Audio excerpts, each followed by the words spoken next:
This is a special edition of NBC 10 at Issue with Philadelphia Republican mayoral candidate Karen Brown.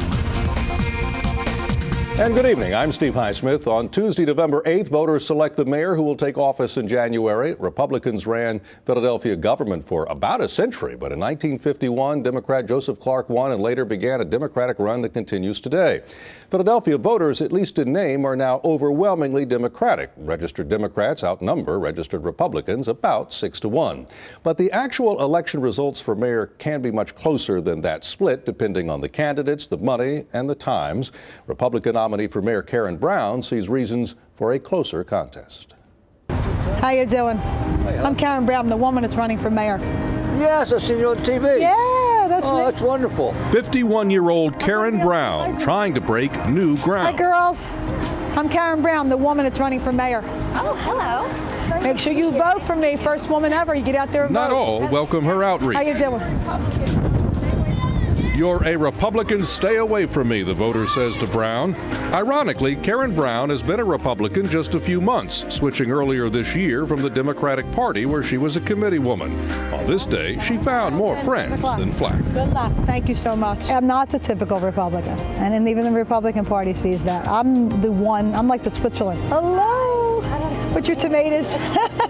The grocery store is fitting. Brown says as mayor, she'd appoint, in her words, a butcher to cut the city's budget as part of her revolution. I think the middle class, which has become the working poor, has to get off its knees and stand up again and take back the city. I want to keep you guys staying here. Brown tells every merchant that Mayor Michael Nutter has made their businesses more difficult. Yeah, and he claims that there's no the fees are not taxes. Says yes, they are. Small businesses have to pay those fees. Karen Brown is a former Catholic school teacher and former city government worker. She's faced serious personal financial problems, family health issues, and now a lean campaign budget and a divided Republican Party, plus the recent vandalism of her family's cars and more.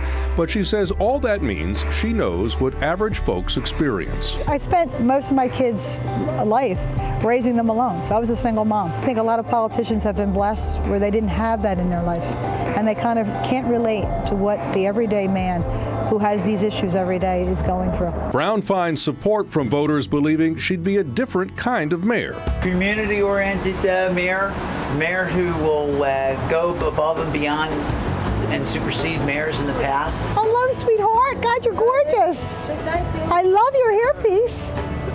How you doing? I'm Karen Brown, the woman running for mayor. Karen Brown says running for mayor is political, but for her, also personal. I truly don't want to be a politician. I want to be a public servant. I'm doing it because I believe somebody has to start caring about this city. Did you get to see the debate? And here now is the Republican nominee for mayor of Philadelphia, Karen Brown. Ms. Brown, thanks for being here. Appreciate it. Thank you so much for having me here. Occupy Philadelphia, the tent city at City Hall and surrounding area. What would you do about that? Well, I wouldn't have done what he did. I mean, I know that they have a right to be there, and I encourage them to assert their Fifth Amendment right, but I would have never given them the opportunity to stay there. Camping out is going to be a bad situation, no matter how you look at it. The longer they stay, the bigger they get, the harder it's going to be to remove them. He should have let them protest during the day and should have told them, you need to go home at night. They should have not used City Hall as their bed and breakfast. Would you forcibly move them then? I would have never let them stay there. I would have made it very clear from the very first day that, yes, I encourage you to come here and protest. That means you would have arrested them that night then if they had tried to stay. I think I would have worked it out with them before. I don't want to do forcible. I would never want to do forcible with them, but I would have said, look, guys, I'll be here. I'll support you. You can stay as long as you want, but do not sleep here. You can't sleep here. It just would be unhealthy for you, unsafe for you, and the city can't afford the manpower it's costing for the police. We're hear different figures, $230,000 the first week, $80,000 a day. Do you really think it costs that much? You know, Michael Nutter has a tendency to play with those numbers, but he's saying it's costing that much. And for him to say it, must really be doing it. Are they concerned that these folks might try to actually occupy City Hall itself, the second floor, the mayor's office, the fourth floor, City Council chambers? They keep growing. I mean, it went from one section of City Hall, now they're all across every section of it, and they're moving. I mean, do you agree with them? Do you disagree with them? Well, I mean, it's kind of hard to figure out what it is because there's so many different issues going on at one time there. You got Jobs America there, which I agree with that. I think we do need more jobs here in America. I'm all for that. And then you have the people that are fighting corporate America. And in essence, you know, I see their point, but I think they're taking it a little too far. Corporate America is always going to be here. We have to find a way to work with it. I don't want to see corporate America leave. I do want to see small businesses find their place here in the city. I think we've bent over backwards, so I do agree with them for that we bent over backwards for corporate America and we're not getting anything for the others. Small businesses, the middle class working people. Your cell line is the revolution begins with you. Yes. Revolution implies significant change, radical change. What would you change radically? I think we need to start with our government. I think our government is way too big inside City Hall. We need to limit the sizes. I went yesterday to the debate that the Women League of Voters had for council, and one of the questions there was asked if they would expose or be more transparent with their budget. And it was Bill Green that said no, he wouldn't support that. And if you're not supporting that, there must be a reason why you're not. They're way too big, they have too much staff, and the mayor has too much staff. Why do we need all these people working? They claim that being council at large, you need more staff because you have to do the whole city. The mayor has to do the whole city too. But there are 17 council people. So it's not just the council at large doing it, but all of council. So I disagree with him. Well, as we continue this discussion, I want to talk about budget and talk about different departments as we move on. But we have a question from a Facebook subscriber. The Facebook question from Joy is, what methods will you use to control flash mobs? My first thing would have been, when the very first flash mob happened a year ago at the Greek picnic, was to get those kids in a room and ask why. What are you so upset about? Why are you doing this? Because they didn't just come together and say, let's do a flash mob. There must have been a motivation for it. And yet it's been a year later and we still don't know what that motivation is. And what would I do to stop flash mobs? I'd open up those rec centers. I'd encourage more sports activities. I'd find ways to reach these kids so that they wouldn't go into these gangs and start these flash mobs. When you say open up the rec centers, I mean, there are rec centers that are open. There are rec centers that had extended hours. The curfew was put in. There were steps taken that way. That was after the fact.